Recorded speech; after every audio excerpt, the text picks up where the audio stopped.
ವಿಧಾನಸಭೆಯ ಮೊದಲ ವಾರದ ಕಲಾಪ ಮುಗಿದಿದೆ.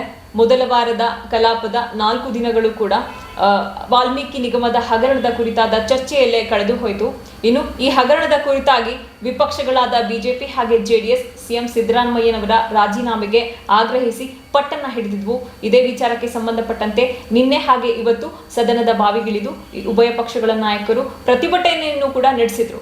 ಆದ್ರೆ ಇವಕ್ಕೆಲ್ಲ ಕ್ಯಾರೆ ಎನ್ನದ ಸಿಎಂ ಸಿದ್ದರಾಮಯ್ಯನವರು ಈ ಬಿಜೆಪಿ ಹಾಗೆ ಜೆಡಿಎಸ್ ನಾಯಕರ ವಿರುದ್ಧ ಒಂದು ಅಸ್ತ್ರವನ್ನ ಪ್ರಯೋಗಿಸಿದ್ದಾರೆ. ಆ ಅಸ್ತ್ರ ಏನಪ್ಪಾ ಅಂದ್ರೆ, ಪ್ರತಿಪಕ್ಷ ಬಿಜೆಪಿ ಅವಧಿಯಲ್ಲಿ ಕರ್ನಾಟಕದಲ್ಲಿ ಯಾವೆಲ್ಲ ಹಗರಣಗಳು ನಡೆದವು, ಪ್ರಮುಖ ಹಗರಣಗಳ ಕುರಿತಾದ ಒಂದು ಪಟ್ಟಿಯನ್ನ ಬಿಡುಗಡೆ ಮಾಡಿದ್ದಾರೆ ಸಿಎಂ ಸಿದ್ದರಾಮಯ್ಯನವರು ಇವತ್ತಿನ ವಿಧಾನಸಭೆಯ ಕಲಾಪದ ವೇಳೆ. ಇದು ಸಿಎಂ ಸಿದ್ದರಾಮಯ್ಯನವರ ಮೇಲೆ ಕೆಸರನ್ನ ಎರಚ್ತಾ ಇದ್ದಂತಹ ಬಿಜೆಪಿ ನಾಯಕರಲ್ಲಿ ನಡುಕವನ್ನ ಹುಟ್ಟಿಸಿದೆ. ಇನ್ನು ಸಿಎಂ ಸಿದ್ದರಾಮಯ್ಯನವರು ತಯಾರಿಸಿರುವಂತಹ ಈ ಪಟ್ಟಿಯಲ್ಲಿ ಬಿಜೆಪಿ ಅವಧಿಯಲ್ಲಿ ನಡೆದಿರುವಂತಹ 21 ಪ್ರಮುಖ ಹಗರಣಗಳ ಕುರಿತಾಗಿ ಉಲ್ಲೇಖವನ್ನ ಮಾಡಲಾಗಿದೆ. ಇನ್ನು ಸಿಎಂ ಸಿದ್ದರಾಮಯ್ಯನವರು ಇವತ್ತಿನ ಕಲಾಪದ ವೇಳೆ ಉತ್ತರ ಕೊಡುವಂತಹ ಸಂದರ್ಭದಲ್ಲಿ ಒಂದು ಮಾತನ್ನ ಹೇಳ್ತಾರೆ ಬಿಜೆಪಿ ನಾಯಕರಿಗೆ.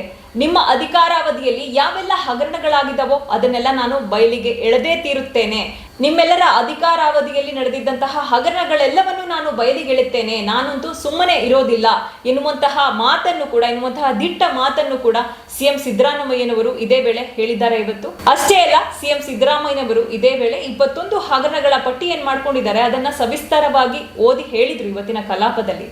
ಅಷ್ಟೇ ಅಲ್ಲ, ತಾವು ಈ 21 ಹಗರಣದಲ್ಲಿ ತಪ್ಪಿತಸ್ಥರು ಯಾರಿದ್ದಾರೆ, ಯಾರೆಲ್ಲ ಶಾಮೀಲಾಗಿದ್ದಾರೆ ಅವರನ್ನೆಲ್ಲ ನಾನು ಜೈಲಿಗೆ ಅಟ್ಟದೆ ಬಿಡೋದಿಲ್ಲ ಎನ್ನುವಂತಹ ಶಪಥವನ್ನ ಮಾಡಿದ್ದಾರೆ ಎನ್ನುವಂತಹ ಕಹಳೆಯನ್ನ ಇದೇ ವೇಳೆ ಸಿದ್ದರಾಮಯ್ಯನವರು ಮೊಳಗಿಸಿದ್ದಾರೆ.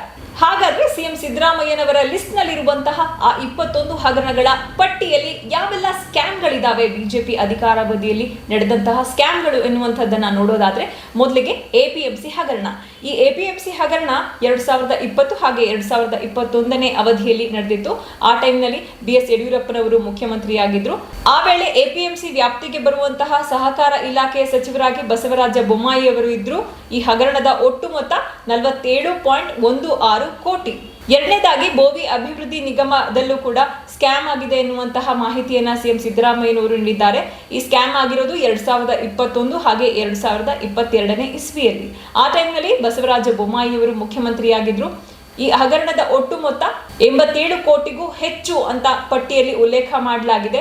ಇನ್ನು ವಿಶೇಷ ಅಂದ್ರೆ ಬಿಜೆಪಿಯ ನಾಯಕರೇ ಆಗಿರುವಂತಹ ಗೂಳಿಹಟ್ಟಿ ಶೇಖರ್ ಅವರೇ ಈ ಹಗರಣ ನಡೆದಿದೆ ಈ ಭೋವಿ ನಿಗಮದಲ್ಲಿ ಎನ್ನುವಂತಹ ಮಾಹಿತಿಯನ್ನ ಬಯಲಿಗೆ ಎಳೆದಿದ್ರು. 100 ಕೋಟಿಗೂ ಅಧಿಕ ಸ್ಕ್ಯಾಮ್ ಆಗಿದೆ ಎನ್ನುವಂತಹ ಮಾಹಿತಿಯನ್ನು ಆ ವೇಳೆ ಗೂಳಿಹಟ್ಟಿ ಶೇಖರ್ ಮಾಧ್ಯಮಗಳಿಗೆ ಹೇಳಿಕೆಯನ್ನ ನೀಡಿದ್ರು.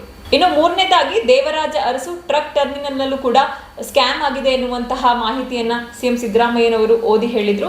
ಇದು 2022 ಹಾಗೆ 2023ನೇ ಸಾಲಿನಲ್ಲಿ ಆಗಿರುವಂತಹ ಹಗರಣ. ಆ ವೇಳೆ ಬಸವರಾಜ ಬೊಮ್ಮಾಯಿ ಅವರು ಮುಖ್ಯಮಂತ್ರಿ ಆಗಿರ್ತಾರೆ. ಇನ್ನು ದೇವರಾಜ ಅರಸು ಟ್ರಕ್ ಟರ್ಮಿನಲ್ ವ್ಯಾಪ್ತಿಗೆ ಬರುವಂತಹ ಸಾರಿಗೆ ಇಲಾಖೆಯ ಸಚಿವರಾಗಿ ಶ್ರೀರಾಮುಲು ಅವರಿದ್ರು. ಈ ಹಗರಣದ ಒಟ್ಟು ಮೊತ್ತ 50 ಕೋಟಿಗೂ ಹೆಚ್ಚು ಎನ್ನುವಂತಹ ಮಾಹಿತಿ ಇದೆ. ಇನ್ನು ನಿಗಮದ ಮಾಜಿ ಅಧ್ಯಕ್ಷ DS ವೀರಯ್ಯ ಹಾಗೆ MD ಶಂಕರಪ್ಪ ಇದೇ ಸ್ಕ್ಯಾಮ್ ವಿಚಾರವಾಗಿ ಆರೋಪವನ್ನ ಹೊತ್ತು ಇದೀಗ ಜೈಲಿನಲ್ಲಿದ್ದಾರೆ. ಇನ್ನು 4ನೇದಾಗಿ ಗಂಗಾ ಕಲ್ಯಾಣ ಯೋಜನೆ. ಈ ಯೋಜನೆಯಲ್ಲಿ ಪರ್ಟಿಕ್ಯುಲರ್ ಆಗಿ ಅಂಬೇಡ್ಕರ್, ಭೋವಿ, ಆದಿಜಾಂಬವ ಮುಂತಾದ ನಿಗಮಗಳು ಈ ವ್ಯಾಪ್ತಿಗೆ ಬರ್ತಾವೆ. ಇದು 2021 ಹಾಗೆ 22ನೇ ಸಾಲಿನಲ್ಲಿ ಆಗಿರೋದು. ಆ ವೇಳೆ BS ಯಡಿಯೂರಪ್ಪ ಮತ್ತು ಬಸವರಾಜ ಬೊಮ್ಮಾಯಿ ಅವರು ಸಿಎಂ ಆಗಿದ್ರು. ಯಡಿಯೂರಪ್ಪನವರ ನಂತರ ಬಂದಿದ್ದಂತಹ ನೂತನ ಸಿಎಂ ಬಸವರಾಜ ಬೊಮ್ಮಾಯಿ ಅವರ ಟೈಮ್ ಇದು. ಆ ಟೈಮ್ನಲ್ಲಿ ಆಗಿರುವಂತಹ ಹಗರಣ ಇದು. ಇನ್ನು ಗಂಗಾ ಕಲ್ಯಾಣ ಯೋಜನೆ ಸಮಾಜ ಕಲ್ಯಾಣ ಇಲಾಖೆ ಅಡಿ ಬರುತ್ತೆ. ಆ ವೇಳೆ ಸಮಾಜ ಕಲ್ಯಾಣ ಇಲಾಖೆಯ ಸಚಿವರಾಗಿ ಕೋಟಾ ಶ್ರೀನಿವಾಸ ಪೂಜಾರಿ ಇರ್ತಾರೆ. ಈ ಹಗರಣದ ಒಟ್ಟು ಮೊತ್ತ 430 ಕೋಟಿಗೂ ಹೆಚ್ಚು ಎನ್ನುವಂತಹ ಮಾಹಿತಿಯನ್ನ ಸಿಎಂ ಸಿದ್ದರಾಮಯ್ಯನವರು ನೀಡಿದ್ದಾರೆ. ಇನ್ನು 5ನೇದಾಗಿ ಪ್ರವಾಸೋದ್ಯಮ ಇಲಾಖೆ. ಪ್ರವಾಸೋದ್ಯಮ ಇಲಾಖೆಯಲ್ಲಿ ಸ್ಕ್ಯಾಮ್ ಆಗಿದೆ ಎನ್ನುವಂತಹ ಮಾಹಿತಿಯನ್ನ ಸಿಎಂ ಸಿದ್ದರಾಮಯ್ಯನವರು ಹೇಳಿದ್ದಾರೆ ಇವತ್ತಿನ ಕಲಾಪದಲ್ಲಿ. ಇದು 2021 ಹಾಗೆ 22ನೇ ಸಾಲಿನಲ್ಲಿ ನಡೆದಿರುವಂತಹ ಹಗರಣ. ಈ ವೇಳೆ ಬಸವರಾಜ ಬೊಮ್ಮಾಯಿ ಅವರು ಸಿಎಂ ಆಗಿರ್ತಾರೆ. ಹಾಗೆ ಈ ಪ್ರವಾಸೋದ್ಯಮ ಸಚಿವರಾಗಿ CP ಯೋಗೇಶ್ವರವರು ಇದ್ರು. ಈ ಹಗರಣದ ಒಟ್ಟು ಮೊತ್ತ 2.47 ಕೋಟಿ. ಇನ್ನು 5ನೇದಾಗಿ ಕಿಯೋನಿಕ್ಸ್ ಹಗರಣ. 2019ರಿಂದ 2023ರ ಇಸವಿವರೆಗೆ ಈ ಕಿಯೋನಿಕ್ಸ್ ಹಗರಣ ನಡೆದಿದೆ. ಆ ಹಗರಣದ ಅಧಿಕಾರಾವಧಿಯಲ್ಲಿದ್ದಂತಹ ಮುಖ್ಯಮಂತ್ರಿ BS ಯಡಿಯೂರಪ್ಪ ಅಂಡ್ ಬಸವರಾಜ ಬೊಮ್ಮಾಯಿ ಅವರು. ಇನ್ನು ಕಿಯೋನಿಕ್ಸ್ ಹಗರಣ ಅಂದ್ರೆ ಇದು ITBT ಇಲಾಖೆಯ ವ್ಯಾಪ್ತಿಗೆ ಬರುತ್ತೆ. ಆಗ ITBT ಸಚಿವರಾಗಿರ್ತಾರೆ ಅಶ್ವಥ್ ನಾರಾಯಣರವರು. ಹಾಗೆ ಈ ಹಗರಣದ ಒಟ್ಟು ಮೊತ್ತ ಸುಮಾರು 500 ಕೋಟಿಗೂ ಹೆಚ್ಚು ಎನ್ನುವಂತಹ ಮಾಹಿತಿಯನ್ನ CM ಸಿದ್ದರಾಮಯ್ಯನವರು ಉಲ್ಲೇಖಿಸಿದ್ದಾರೆ. ಹಾಗೆ ಇನ್ನು ಇದೇ ಹಗರಣಕ್ಕೆ ಸಂಬಂಧಪಟ್ಟಂತೆ ಇದೀಗ CAG ವರದಿಯಲ್ಲಿ ಉಲ್ಲೇಖ ಕೂಡ ಆಗಿದೆ ಎನ್ನುವಂತಹ ಮಾಹಿತಿಯನ್ನು ಕೂಡ CM ಸಿದ್ದರಾಮಯ್ಯನವರು ಹೇಳಿದ್ದಾರೆ. 2019-20ರಿಂದ ಏಪ್ರಿಲ್ 23ರವರೆಗೆ ನಡೆದಂತಹ ಈ ಹಗರಣ ಅವಧಿಯಲ್ಲಿ BS ಯಡಿಯೂರಪ್ಪ ಮತ್ತೆ ಬಸವರಾಜ ಬೊಮ್ಮಾಯಿ ಅವರು CM ಆಗಿ ಅಧಿಕಾರದಲ್ಲಿದ್ರು. ಹಾಗೆ ಆ ಟೈಮ್ನಲ್ಲಿ ಆರೋಗ್ಯ ಸಚಿವರಾಗಿದ್ದಂತಹ ಡಾಕ್ಟರ್ K ಸುಧಾಕರ್ ಹಾಗೆ ಶ್ರೀರಾಮುಲು ಹಾಗೆ ಇತರೆ ಮಂತ್ರಿಗಳು ಕೂಡ ಈ ಹಗರಣದಲ್ಲಿ ಶಾಮೀಲಾಗಿದ್ದಾರೆ ಎನ್ನುವಂತಹ ಆರೋಪ ಎನ್ನುವಂತಹ ಮಾಹಿತಿಯನ್ನು ಕೂಡ CM ಸಿದ್ದರಾಮಯ್ಯನವರು ನೀಡಿದ್ದಾರೆ. ಇನ್ನು 7ನೇದಾಗಿ ಪ್ರಮುಖವಾಗಿ 40% ಹಗರಣ, 40% ಹಗರಣ ಅಂದ್ರೆ ಈ ಹಿಂದೆ ಅಸ್ತಿತ್ವದಲ್ಲಿದ್ದಂತಹ ಬೊಮ್ಮಾಯಿ ಸರ್ಕಾರ 40% ಸರ್ಕಾರ ಅಂತಾನೆ ಖ್ಯಾತಿಯನ್ನ ಪಡೆದುಕೊಂಡಿತ್ತು.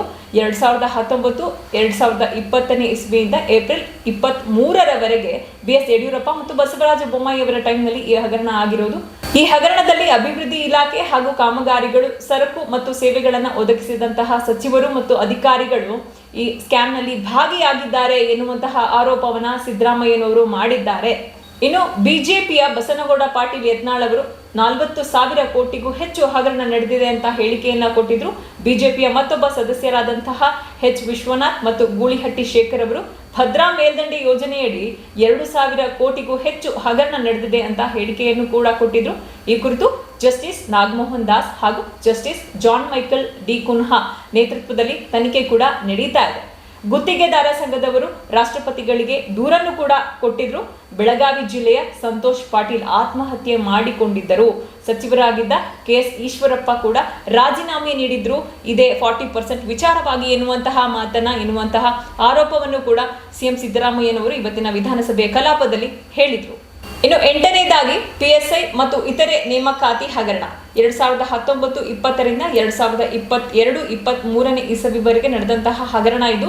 ಆ ಟೈಮ್ನಲ್ಲಿ BS ಯಡಿಯೂರಪ್ಪ ಮತ್ತು ಬಸವರಾಜ ಬೊಮ್ಮಾಯಿ ಅವರು CM ಆಗಿರ್ತಾರೆ. ಈ ಹಗರಣದಲ್ಲಿದ್ದಂತಹ ಸಚಿವರು ಯಾರು ಅಂದ್ರೆ ಅಗೇನ್ ಬಸವರಾಜ ಬೊಮ್ಮಾಯಿ ಅವರು. ಈ ಟೈಮ್ನಲ್ಲಿ ಗೃಹ ಮಂತ್ರಿಗಳಾಗಿರ್ತಾರೆ ಬಸವರಾಜ ಬೊಮ್ಮಾಯಿ ಅವರು. ಈ ಹಗರಣದ ಒಟ್ಟು ಮೊತ್ತ 100 ಕೋಟಿ ಅಂತ ಉಲ್ಲೇಖ ಮಾಡಿದ್ದಾರೆ, ಎಷ್ಟು ಅಂತ ಪರ್ಟಿಕ್ಯುಲರ್ ಆಗಿ ಹೇಳಿಲ್ಲ. ಇನ್ನು ಜಸ್ಟಿಸ್ ವೀರಪ್ಪನವರು ಈ ಹಗರಣದ ಕುರಿತಾಗಿ ತನಿಖಾ ವರದಿಯನ್ನ ಈಗಾಗಲೇ ಸಲ್ಲಿಕೆ ಮಾಡಿದ್ದಾರೆ. ಇನ್ನು ಪರಶುರಾಮ ಥೀಮ್ ಪಾರ್ಕ್, ಉಡುಪಿಯ ಪರಶುರಾಮ ಥೀಮ್ ಪಾರ್ಕ್ 2022-2023ರಲ್ಲಿ ನಡೆದಂತಹ ಈ ಹಗರಣ ಆ ಟೈಮ್ನಲ್ಲಿ ಬಸವರಾಜ ಬೊಮ್ಮಾಯಿ ಅವರು CM ಆಗಿರ್ತಾರೆ. ಆ ಟೈಮ್ನಲ್ಲಿ V ಸುನೀಲ್ ಕುಮಾರ್ ಅವರು ಕನ್ನಡ ಮತ್ತು ಸಂಸ್ಕೃತಿ ಸಚಿವರಾಗಿರ್ತಾರೆ. ಈ ಹಗರಣದ ಒಟ್ಟು ಮೊತ್ತ 11 ಕೋಟಿಗೂ ಹೆಚ್ಚು ಎನ್ನುವಂತಹ ಮಾಹಿತಿಯನ್ನ CM ಸಿದ್ದರಾಮಯ್ಯನವರು ಉಲ್ಲೇಖಿಸಿದ್ದಾರೆ. ಇನ್ನು 10ನೇದಾಗಿ ಬಿಟ್ ಕಾಯಿನ್ ಹಗರಣ 2021ರಿಂದ 2023ನೇ ಇಸವಿಯವರೆಗೂ ನಡೆದಂತಹ ಈ ಹಗರಣ. ಆ ಟೈಮ್ನಲ್ಲಿ BS ಯಡಿಯೂರಪ್ಪ ಮತ್ತು ಬಸವರಾಜ ಬೊಮ್ಮಾಯಿ ಅವರು CM ಆಗಿದ್ರು. ಆ ವೇಳೆ ಬಸವರಾಜ ಬೊಮ್ಮಾಯಿ ಅವರು ಗೃಹ ಸಚಿವರಾಗಿದ್ರು. ಈ ಹಗರಣದ ಒಟ್ಟು ಮೊತ್ತ ಎಷ್ಟು ಅಂತ ಹೇಳಿಲ್ಲ, ಆದ್ರೆ ಸಾವಿರಾರು ಕೋಟಿ ರೂಪಾಯಿ ಎನ್ನುವಂತಹ ಮಾಹಿತಿಯನ್ನ CM ಸಿದ್ದರಾಮಯ್ಯನವರು ಹೇಳಿದ್ದಾರೆ. ಹಾಗೆ 11ನೇಯದ್ದಾಗಿ ಯಡಿಯೂರಪ್ಪನವರ ಆಪ್ತ ಉಮೇಶ್ ಮತ್ತು ಇತರರ ಮನೆಯಲ್ಲಿ ಸಿಕ್ಕಿದ್ದು ಯಡಿಯೂರಪ್ಪನವರ ಅಕ್ರಮ ಆಸ್ತಿ ಎನ್ನುವಂತಹ ಆರೋಪ. ಇದು 2021ರಲ್ಲಿ ನಡೆದಂತಹ ಹಗರಣ. ಆ ಟೈಮ್ನಲ್ಲಿ BS ಯಡಿಯೂರಪ್ಪನವರು ಮುಖ್ಯಮಂತ್ರಿ ಆಗಿರ್ತಾರೆ. ಈ ಹಗರಣದ ಒಟ್ಟು ಮೊತ್ತ 750 ಕೋಟಿಗೂ ಹೆಚ್ಚು ಎನ್ನುವಂತಹ ಅಂಶವನ್ನ CM ಸಿದ್ದರಾಮಯ್ಯನವರು ಉಲ್ಲೇಖಿಸಿದ್ದಾರೆ. ಇನ್ನು 12ನೇ ಕೇಸು ಯಡಿಯೂರಪ್ಪ ಮತ್ತು ವಿಜೇಂದ್ರ ಕುಟುಂಬದ ಆದಾಯಕ್ಕೂ ಮೀರಿದ ಆಸ್ತಿ ಪ್ರಕರಣ. ಇದು ಕೂಡ 100 ಕೋಟಿ ರೂಪಾಯಿ ಹಗರಣ ಎನ್ನುವಂತಹ ಮಾಹಿತಿಯನ್ನ ಸಿದ್ದರಾಮಯ್ಯನವರು ಹೇಳಿದ್ದಾರೆ. ಇನ್ನು 13ನೇ ಆರೋಪ, ಯಡಿಯೂರಪ್ಪನವರ ವಿರುದ್ಧ ಗ್ರಾಮೀಣಾಭಿವೃದ್ಧಿ ಸಚಿವರಾಗಿದ್ದ ಈಶ್ವರಪ್ಪ ರಾಜ್ಯಪಾಲರಿಗೆ ದೂರು ನೀಡಿದ ವಿಚಾರವನ್ನ ಇಲ್ಲಿ ಸಿದ್ದರಾಮಯ್ಯನವರು ಉಲ್ಲೇಖ ಮಾಡಿದ್ದಾರೆ. 14ನೇದಾಗಿ ಬಿಜೆಪಿ ಸರ್ಕಾರದ ಅಬಕಾರಿ ಸಚಿವರ ಹಗರಣದ ವಿರುದ್ಧ ರಾಜ್ಯಪಾಲರಿಗೆ ಪತ್ರವನ್ನ ಬರೆದಿದ್ದ ವಿಚಾರವನ್ನ ತೆಗೆದಿದ್ದಾರೆ. ಇದು 2019ರಿಂದ 2021ರ ಅವಧಿಯಲ್ಲಿ ನಡೆದಂತಹ ಹಗರಣ. ಆ ಟೈಮ್ನಲ್ಲಿ BS ಯಡಿಯೂರಪ್ಪನವರು CM ಆಗಿರ್ತಾರೆ. ಆ ಟೈಮ್ನಲ್ಲಿ ಅಬಕಾರಿ ಸಚಿವರಾಗಿ H ನಾಗೇಶ್ ಇರ್ತಾರೆ. ಈ ಹಗರಣದ ಒಟ್ಟು ಮೊತ್ತ 100 ಕೋಟಿ ರೂಪಾಯಿ ಎನ್ನುವಂತಹ ಉಲ್ಲೇಖವನ್ನ ಸಿದ್ದರಾಮಯ್ಯನವರು ಮಾಡಿದ್ದಾರೆ. ಇನ್ನು ಇದರ ಪರಿಣಾಮವಾಗಿ ಅಬಕಾರಿ ಸಚಿವರನ್ನು ಕೂಡ ಬದಲಾಯಿಸಲಾಗಿತ್ತು. 15ನೇ ಆರೋಪ KKRDB ಅಂದ್ರೆ Kalyana Karnataka region development board, ಈ ಬೋರ್ಡ್ನಲ್ಲಿ 2019-20 ಇಸವಿಯಿಂದ ಏಪ್ರಿಲ್ 2023 BS ಯಡಿಯೂರಪ್ಪ ಹಾಗೆ ಬಸವರಾಜ ಬೊಮ್ಮಾಯಿ ಅವರು ಸಿಎಂ ಆಗಿದ್ದಂತಹ ಅವಧಿಯಲ್ಲಿ ಆ ಟೈಮ್ನಲ್ಲಿ KKRDB ಸಚಿವರಾಗಿದ್ರು P ಮುನಿರತ್ನ ಅವರು ಈ ಹಗರಣದ ಒಟ್ಟು ಮೊತ್ತ 200 ಕೋಟಿಗೂ ಹೆಚ್ಚು ಎನ್ನುವಂತಹ ಮಾಹಿತಿಯನ್ನ ಸಿಎಂ ಸಿದ್ದರಾಮಯ್ಯನವರು ಕೊಟ್ಟಿದ್ದಾರೆ. ಇನ್ನು ದತ್ತಾತ್ರೇಯ ಪಾಟೀಲ ರೇವೂರ ನಿಗಮದ ಅಧ್ಯಕ್ಷರಾಗಿದ್ದಂತಹ ಅವಧಿಯಲ್ಲಿ ಈ ಹಗರಣ ನಡೆದಿದೆ ಎನ್ನುವಂತಹ ಮಾಹಿತಿಯನ್ನ ಸಿಎಂ ಸಿದ್ದರಾಮಯ್ಯನವರು ನೀಡಿದ್ರು. ಇನ್ನು 16ನೇಯದ್ದಾಗಿ ಕಂದಾಯ ಇಲಾಖೆ ಹಗರಣ 2019-20 ಇಸವಿಯಿಂದ ಏಪ್ರಿಲ್ 2023 ಆ ಟೈಮ್ನಲ್ಲಿ BS ಯಡಿಯೂರಪ್ಪ ಮತ್ತು ಬಸವರಾಜ ಬೊಮ್ಮಾಯಿ ಅವರು ಸಿಎಂ ಆಗಿರ್ತಾರೆ.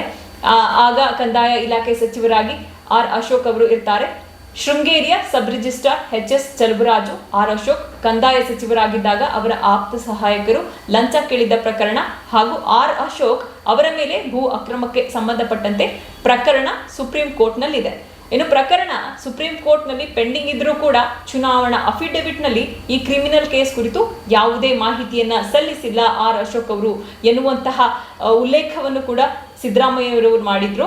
17ನೇದಾಗಿ ಕೃಷಿ ಇಲಾಖೆ 2021-2023 ಇಸವಿವರೆಗೆ ನಡೆದಂತಹ ಸ್ಕ್ಯಾಮ್.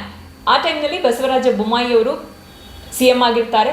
ಆ ಟೈಮ್ನಲ್ಲಿ ಕೃಷಿ ಇಲಾಖೆ ಸಚಿವರಾಗಿ BC ಪಾಟೀಲ್ ಅವರು ಇದ್ರು. ಕೃಷಿ ಸಚಿವರಾಗಿದ್ದಂತಹ BC ಪಾಟೀಲ್ ಅವರು ಕೃಷಿ ಇಲಾಖೆಯ ನೌಕರರೇ ಲಂಚ ವಸೂಲಿ ಮಾಡ್ತಾ ಇದ್ದಂತಹ ಕುರಿತು ರಾಜ್ಯಪಾಲರಿಗೆ ಪತ್ರವನ್ನ ಬರೆದಿದ್ರು.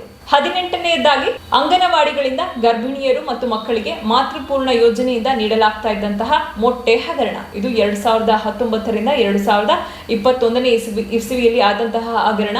ಆ ಹಗರಣದ ಟೈಮ್ನಲ್ಲಿ BS ಯಡಿಯೂರಪ್ಪನವರು ಮುಖ್ಯಮಂತ್ರಿಯಾಗಿದ್ದು ಆಗ ಮಹಿಳಾ ಮತ್ತು ಮಕ್ಕಳ ಕಲ್ಯಾಣ ಇಲಾಖೆಯ ಸಚಿವೆಯಾಗಿ ಶಶಿಕಲಾ ಜೊಲ್ಲೆ ಅವರು ಇರ್ತಾರೆ. ಅವರೇ ಈ ಸ್ಕ್ಯಾಮ್ನಲ್ಲಿ ನೇರವಾಗಿ ಶಾಮೀಲಾಗಿದ್ದಾರೆ ಎನ್ನುವಂತಹ ಆರೋಪ ಇದು. ಗಂಗಾವತಿ ಶಾಸಕರಾಗಿದ್ದಂತಹ ಪರಣ್ಣ ಮುನವಳ್ಳಿ ಕೂಡ ಈ ಸ್ಕ್ಯಾಮ್ನಲ್ಲಿ ಭಾಗಿಯಾಗಿದ್ರು ಎನ್ನುವಂತಹ ಅಂಶವನ್ನು ಕೂಡ ಸಿದ್ದರಾಮಯ್ಯನವರು ಹೇಳಿದ್ದಾರೆ. ಇನ್ನು 19ನೇದಾಗಿ KIADB ಹಗರಣ 2008-2013 ಇಸವಿಯಲ್ಲಿ ನಡೆದಂತಹ ಹಗರಣ. ಆ ಟೈಮ್ನಲ್ಲಿ BS ಯಡಿಯೂರಪ್ಪ, ಜಗದೀಶ್ ಶೆಟ್ಟರ್ ಹಾಗೆ ಸದಾನಂದ ಗೌಡ ಅವರು ಸಿಎಂ ಆಗಿ ಇದ್ರು. ಆ ಟೈಮ್ನಲ್ಲಿ ಕಟ್ಟ ಸುಬ್ರಹ್ಮಣ್ಯ ನಾಯ್ಡು, ಮುರುಗೇಶ್ ನಿರಾಣೆ ಮುಂತಾದವರು ಭಾಗಿಯಾಗಿದ್ರು. ಈ ಬೃಹತ್ ಹಗರಣ ಕಾಂಡದ ಬಿಸಿ ಇನ್ನೂ ಕೂಡ ಆರಿಲ್ಲ ಎನ್ನುವಂತಹ ಆರೋಪವನ್ನು ಕೂಡ ಸಿದ್ದರಾಮಯ್ಯನವರು ಮಾಡಿದ್ರು. ಇನ್ನು 20ನೇದಾಗಿ ಗಣಿ ಹಗರಣ, BDA ಮತ್ತು KIADB ಡಿನೋಟಿಫಿಕೇಶನ್ ಹಗರಣದಲ್ಲಿ ಮುಖ್ಯಮಂತ್ರಿಗಳು ಹಾಗೂ ಹಲವರು ಸಚಿವರುಗಳು ಜೈಲಿಗೆ ಹೋಗಿದ್ದಾರೆ. 2008-2013 ಈ ಬೆಳವಣಿಗೆಗಳು ಆಗಿದ್ದು ಆ ಟೈಮ್ನಲ್ಲಿ BS ಯಡಿಯೂರಪ್ಪ, ಜಗದೀಶ್ ಶೆಟ್ಟರ್ ಹಾಗೆ ಸದಾನಂದ ಗೌಡ ಅವರು ಮುಖ್ಯಮಂತ್ರಿಯಾಗಿದ್ರು ಎನ್ನುವಂತಹ ಅಂಶವನ್ನು ಕೂಡ ಉಲ್ಲೇಖ ಮಾಡಿದ್ರು ಸಿದ್ದರಾಮಯ್ಯನವರು. ಇನ್ನು 21ನೇದಾಗಿ ಗುರು ರಾಘವೇಂದ್ರ ಕೋಆಪರೇಟಿವ್ ಬ್ಯಾಂಕಿನ ಬೃಹತ್ ಹಗರಣವನ್ನು ಕೂಡ ಉಲ್ಲೇಖಿಸಿದ್ದಾರೆ ಸಿದ್ದರಾಮಯ್ಯನವರು. ಇದುವರೆಗೂ ಈ ಹಗರಣದಲ್ಲಿ ಬಡ ಜನರ ಸಾವಿರಾರು ಕೋಟಿ ರೂಪಾಯಿ ದೋಚಿರುವ ಖದೀಮರನ್ನ IT, ED ಮತ್ತು CBIನವರು ಬಂಧಿಸುವ ಕೆಲಸವನ್ನ ಮಾಡಿಲ್ಲ. ಜಯನಗರ ಬಸವನಗುಡಿಯ ಬೀದಿಗಳಲ್ಲಿ ಕಳ್ಳರು ವಿಧಾನಸೌಧ, ಪಾರ್ಲಿಮೆಂಟಿಗೂ ಆಯ್ಕೆಯಾಗಿ ಹೋಗಿದ್ದಾರೆ ಅಂತ ಜನ ಮಾತನಾಡ್ಕೊಳ್ತಾ ಇದ್ದಾರೆ ಎನ್ನುವಂತಹ ಕಟುವಾದ ಟೀಕೆಯನ್ನು ಕೂಡ ಸಿದ್ದರಾಮಯ್ಯನವರು ಹೇಳಿದ್ದಾರೆ. And this refers to again Ravi Subrahmanya and Tejasvi Surya. So ಈ ಇಬ್ಬರು ಜನಪ್ರತಿನಿಧಿಗಳ ವಿರುದ್ಧವಾಗಿ ಸಿಎಂ ಸಿದ್ದರಾಮಯ್ಯನವರು ಹೀಗೆ ವ್ಯಂಗ್ಯವಾಗಿ ಹೇಳಿದ್ದಾರೆ ಇವತ್ತಿನ ವಿಧಾನಸಭೆಯ ಕಲಾಪದಲ್ಲಿ. ಇನ್ನು ಇಷ್ಟಕ್ಕೆ ನಿಲ್ಲೋದಿಲ್ಲ ಸಿಎಂ ಸಿದ್ದರಾಮಯ್ಯನವರ ಅಬ್ಬರದ ಮಾತು ಇವತ್ತಿನ ವಿಧಾನಸಭೆ ಕಲಾಪದಲ್ಲಿ. ತಿಂದವರು ತಿಂದ್ಕೊಂಡು ಹೋಗ್ಲಿ ಅಂತ ನಾನು ಸುಮ್ಮನೆ ಬಿಡೋದಿಲ್ಲ. ಯಾರೇ ತಪ್ಪನ್ನ ಎಸಗಿದ್ರು ಕೂಡ ಅವರನ್ನ ಸುಮ್ಮನೆ ಬಿಡುವಂತಹ ಪ್ರಶ್ನೆಯೇ ಇಲ್ಲ. ಸುಮ್ಮನೆ ಬಿಡೋದಕ್ಕೆ ಇದೇನು BS ಯಡಿಯೂರಪ್ಪನವರ ಸರ್ಕಾರ ಅಲ್ಲ, ಬೊಮ್ಮಾಯಿಯವರ ಸರ್ಕಾರ ಅಲ್ಲ, ಅಥವಾ ಮೋದಿಯವರ ಸರ್ಕಾರ ಅಲ್ಲ. ಯಾರು ತಪ್ಪು ಮಾಡಿದ್ರು ಕೂಡ ಅವರನ್ನ ಬಿಟ್ಟು ಬಿಡುವಂತಹ ಪ್ರಶ್ನೆಯೇ ಇಲ್ಲ ಎನ್ನುವಂತಹ ಮಾತನ್ನು ಕೂಡ ಇದೇ ವೇಳೆ ಸಿದ್ದರಾಮಯ್ಯನವರು ಹೇಳಿದ್ರು. ಸೊ ಇವತ್ತಿನ ಸದನದಲ್ಲಿ ಸಿದ್ದರಾಮಯ್ಯನವರು ತಮ್ಮ ಮನದಾಳದ ಮಾತುಗಳನ್ನ ಹೇಳುವ ಮೂಲಕ ಅದರ ಜೊತೆಗೆ ಬಿಜೆಪಿಯವರ ಪ್ರಮುಖವಾದ ಹಗರಣಗಳನ್ನು ಕೂಡ ಬಯಲಿಗೆ ಎಳೆದಿದ್ದಾರೆ. ಜೊತೆಗೆ ಶಪಥವನ್ನು ಕೂಡ ಮಾಡಿದ್ದಾರೆ, ಜೈಲಿಗೆ ಕಳಿಸ್ತೇನೆ ತಪ್ಪಿತಸ್ಥರನ್ನ ಅಂತ. ಒಂದು ವೇಳೆ ಸಿದ್ದರಾಮಯ್ಯನವರು ಅಂದ್ರೆ ನುಡಿದಂತೆ ನಡೆಯುವಂತಹ ನಾಯಕ ಎನ್ನುವಂತಹ ಟೈಟಲ್ ಅನ್ನು ಏನ್ ಪಡ್ಕೊಂಡಿದ್ದಾರೆ ಸಿದ್ದರಾಮಯ್ಯನವರು, ಅವರು ತಮ್ಮ ಶಪಥಕ್ಕೆ ಬದ್ಧವಾಗಿ ತಪ್ಪಿತಸ್ಥರನ್ನೆಲ್ಲ ಜೈಲಿಗೆ ಅಟ್ಟಬೇಕು. ಆಗ್ಲೇ ಅವರ ಮೇಲೆ ಜನರಿಗೆ ಇರುವಂತಹ ನಂಬಿಕೆ ಮತ್ತಷ್ಟು ಜಾಸ್ತಿ ಆಗತ್ತೆ. ಇನ್ನು ಸದನದಲ್ಲಿ ಹೇಳಿರುವಂತಹ ಈ ಮಾತುಗಳು ಕೇವಲ ಮಾತಾಗಿಯೇ ಉಳಿದ್ರೆ ಜನರಿಗೆ ಸಿದ್ದರಾಮಯ್ಯನವರ ಮೇಲಿರುವಂತಹ ಅಲ್ಪ ಸ್ವಲ್ಪ ನಂಬಿಕೆ ಕೂಡ ಕಳೆದು ಹೋಗುತ್ತೆ. ಸೊ ವಿಧಾನಸಭೆಯಲ್ಲಿ ರೋಷಾವೇಶವನ್ನ ಪ್ರದರ್ಶನ ಮಾಡಿ ಅಬ್ಬರಿಸಿದಂತಹ ಸಿಎಂ ಸಿದ್ದರಾಮಯ್ಯನವರು ಒಂದು ವೇಳೆ ಈ ಶಪಥವನ್ನ ಈಡೇರಿಸೋಕೆ ಹೊರಟಂತಹ ಪಕ್ಷದಲ್ಲಿ ಪರಪ್ಪನ ಅಗ್ರಹಾರ ಏನಿದೆ ಜೈಲು, ಆ ಜೈಲಿನ ಕೋಣೆಗಳ ತುಂಬೆಲ್ಲ ಬಿಜೆಪಿ ನಾಯಕರ ದಂಡೇ ಇರುತ್ತೆ.